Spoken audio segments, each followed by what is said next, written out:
নমস্কার বন্ধুরা, আমি সুস্মিতা চলে এলাম তোমাদের সামনে আজকে একটা একদম অন্যরকম সকাল নিয়ে। দেখতে পাচ্ছ সকাল কিন্তু এখন বাজে 5টা 10।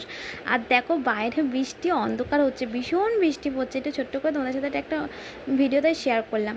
আর এখানে আমি সকালবেলা কিন্তু উঠে ঠাকুরকে ভোগ নিবেদনও দিয়ে দিয়েছিলাম। স্নান করে আমার কিন্তু ঘর মোছা হয়ে গেছে, স্নান করে ঠাকুর দেওয়া হয়ে গেছে। তা তোমাদের দেখিয়ে দিই এখন ঘড়ির টাইমটা একটু অরিজিনাল কটা দেখিয়ে দিই। দেখো 5টা 10 বাজে কিন্তু, দেখেছো?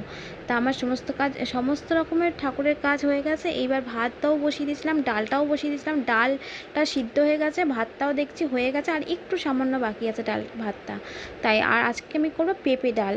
তাই পেঁপেটাকে আমি কেটে নিয়েছি, পেঁপে। আর আজকে মরবো পাবদা মাছটা করবো একটু আলু আর বেগুন দিয়ে করবো, সর্ষে দিয়ে। খুব ভালো লাগে। তোমাদের কার কার ভালো লাগে একটু ঝটপট কমেন্ট করে জানিয়ে দিত। আর পাবদা মাছ আর কীভাবে করা যায় সেটাও অবশ্যই তোমরা কমেন্ট করে জানো। তা আমি তো পাবদা মাছটা নয় একটু ঝাল ঝাল করি, আর নাইলে একটু সর্ষে দিয়ে এরকম ঝোল ঝোল করি। তা আজকে একটু বেশি বড় করেই করবো, তাই একটু বেগুন আলু নাইলে শুধু পাবদা মাছটা করি সর্ষে দিয়ে। তা আজকে যেহেতু টিফিনেও পাঠাবো আর যেহেতু আমাদের দুপুরে লাঞ্চেও থাকবে, তাই একটু আলু বেগুনটা ওর সাথে যোগ করেছি যাতে একটু তরকারিটা একটু বড় মানে বেশি হয় তাই। আর এখানে দেখো পেঁপেগুলোকে একটুখানি দেখো ভেজে নিচ্ছি, কালো জিরে আর শুকনো লঙ্কা ফোড়ন দিয়ে তেলটা গরম হতেই তারপর আমি এখানে দেখো পেঁপেগুলোকে ভেজিয়ে দিচ্ছি। তাই একটু কমিয়ে দিয়েছিলাম যাতে পেঁপেগুলো একটু সিদ্ধ হয়, আর তার জন্য এটা ছোটো ছোটো করে কেটেছিলাম। আর এখানে দেখো এই যে জলটা ফুটাচ্ছি, এটা আমি খাবো সকালবেলা করে, এটা খাই জিরে আদা আর লেবুর জলটা। আর এখানে মাছগুলোকে দেখো এক এক করে লবণ মাখিয়ে রেখে দিয়েছিলাম, তারপর এক এক করে দেখো সমস্ত ভেজে নিলাম। তার সমস্ত রান্না মোটামুটি কমপ্লিটই হয়ে গেছে। তারপর শেষে দেখো আমার ছেলে কালকে বলছিলাম মা চাউমিন খাবো।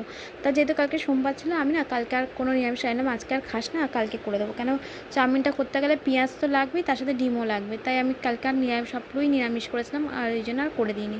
তা আজকে চাউমিনটা করে দিলাম, একটুখানি গাজর বিনস আলু পেঁয়াজ তারপরে ডিম সমস্ত কিছু দিয়ে করে দিলাম। দেওয়ার পর দেখো ফাইনালি কিন্তু আমার সমস্ত রান্না কমপ্লিট হয়ে গেছে। তা দেখো তোমাদের সাথে ছোট্ট করে একটু শেয়ার করেছিলাম পেঁপে ডাল। এই দেখো ভাতটাও কিন্তু হয়ে গেছে। আর এখানে করেছিলাম পাবদা মাছের ঝাল। আর এইখানে দেখো চাটাও করে নিয়েছি, একেবারে চাটাও দিয়ে দেবো। সমস্ত রান্না একবার করে নিয়ে রেডি হয়ে করে নিয়েছি।